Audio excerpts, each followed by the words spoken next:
তো কেমন আছো অডিয়েন্স? চলে এলাম পার্ট 2 নিয়ে। পার্ট 2তে পার্ট 1-এ যা যা দেখেছো তোমরা, আমরা মন্দারমণি যেতে যেতে যেটা পজ হয়েছে ওখান থেকেই আমরা আবার শুরু করছি। গত ব্লগটা এখানেই শেষ করেছিলাম, তবে পার্ট 2তে এসে মনে হলো এই ছোটো ছোটো মোমেন্টসগুলো যদি না তুলে ধরি তাহলে ব্লগটা অসম্পূর্ণ থেকে যাবে।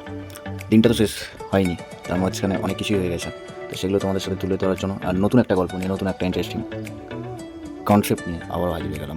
সুজিত লাইফস্টাইলে এরকমভাবেই ভিডিও দেখার জন্য ফলো করে থাকো।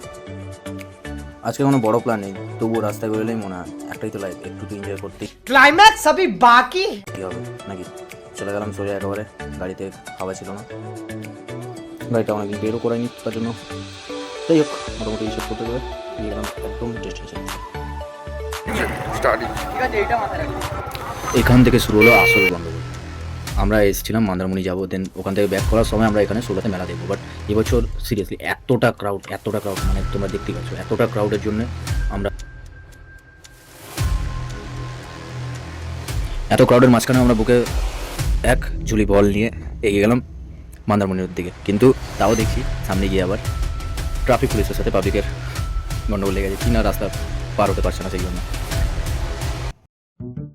কিন্তু আমাদের কি আছে, আমরা তো নির্লজ্জ, আমরা সেই জন্য চুপচাপ আমাদের গাড়ি নিয়ে সামনের দিকে এগিয়ে গেলাম। এগিয়ে যেতে যেতে দেখি মোটামুটি মকর সংক্রান্তির সন্ধ্যেটায় কেউ আর বাড়িতে বসে নেই, প্রত্যেকে মনে হয় সোলা বা মন্দারমণির দিকেই চলে এসেছে। যাই হোক না, আমরা এখানে দাঁড়িয়ে কিছুক্ষণ ধরে একটু ওয়েট করলাম সামনে যাওয়ার জন্য।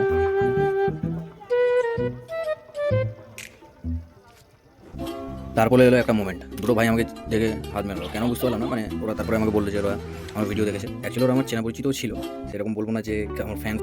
যাই হোক, মোটামুটি 15-20 মিনিট দাঁড়ানোর পর আমরা আর বেশি ওয়েট না করে চারিদিকে এইসব জ্যাম ট্যাম ক্লিয়ার করে নিয়ে গাড়িটা সাইড করার জন্য আমি পিছনের দিকে আবার ব্যাক করলাম।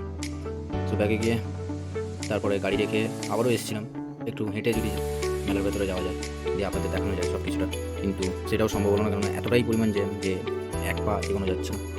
তো যাই হোক, ওখান থেকে আমরা বার হয়ে তারপরে বাকিটা ভিডিও দেখুন, সবটা বুঝতে পারবেন।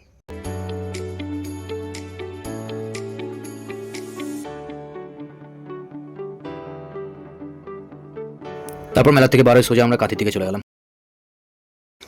কাঁথিতে এসে আমাদের ক্যালেন্ডারের কাছে একটা গঙ্গা মেলা হয়, তো ওখানে আমরা গিয়ে অনেকক্ষণ ধরে দাঁড়িয়ে সব কিছু এনজয় করলাম। লাইটিং বা ওখানকার ডেকোরেশন, ওখানকার মানুষজন, প্রত্যেকের সাথে একটু ওদের মোমেন্টসগুলোকে তুলে ধরার চেষ্টা করলাম।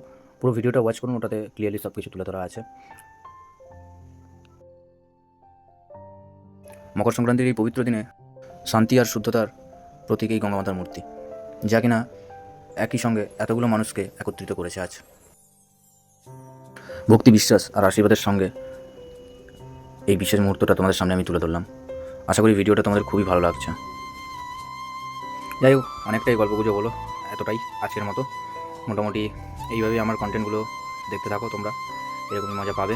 নতুন নতুন কন্টেন্ট আসবে, কন্টেন্টের মধ্যে টুইস্টও থাকবে, কন্টেন্টের মধ্যে কোথাও কিছু ইম্প্যাক্ট থাকবে। আর যারা যারা আমার এই ভিডিওটাতে আছেন তাদের মধ্যে কেউ যদি আমার এই ভিডিওটা দেখে থাকেন এই মুহূর্তে, তো অবশ্যই কমেন্টে একটা মোটিভেশনের কিছু লিখে যাবেন, যাতে আমি এইভাবে ভিডিও আবার বানিয়ে আপনাদের এইভাবে আনন্দ দিতে পারি। আজকাল মানুষ এতটাই ব্যস্ত যে কেউ কোথাও এনজয় করার মতো সময় পায় না, তবে এই ছোটো ছোটো মোমেন্টসগুলো বা এই ছোটো ছোটো দিনগুলো এমন একটা দিন যেদিন প্রত্যেকটা মানুষের মুখে হাসি, প্রত্যেকটা মানুষের সাথে একটা মানুষের এই ঐক্যবদ্ধভাবে আনন্দ উপভোগ করা, সব কিছু মিলিয়ে মানে দিনটা খুব ভালোই কেটেছে। মকর সংক্রান্তির এই ব্লগটা আপনাদের কেমন লাগলো অবশ্যই কমেন্টে জানাবেন। ইনি বাবুদা, ঠিক আছে, ইনি দাদা বলতে ইনি আমার থেকে অনেক বড়ো, বাট আমরা সবসময় দাদা বলেই ডাকি, তো তার যাই হোক উনি আমার এই ভিডিওটাতে এলেন। আর কি বলবো, মোটামুটি গল্পগুলো অনেকই হলো, ভিডিওটাও অনেকটা লম্বা হয়ে গেছে। যারা এখনও অবধি ভিডিওটা দেখছেন তাদেরকে একটাই কথা বলবো যে প্রতিটা মুহূর্তে আমি চেষ্টা করেছি আপনাদেরকে ভিডিওর মাধ্যমে তুলে ধরার, তো এরকমই মজা তো হবেই। সবসাথে একটা অনুরোধ যে আমার ভিডিওগুলো যদি ভালো লেগে থাকে তাহলে অবশ্যই আমার চ্যানেলটি সাবস্ক্রাইব করুন সুজিত লাইফস্টাইল বলে, অ্যান্ড কমেন্ট করুন ভিডিও। ততক্ষণের জন্য bye bye, take care, and খুব তাড়াতাড়ি তোমাদের এই ভাই ভিডিও নিয়ে আসছে।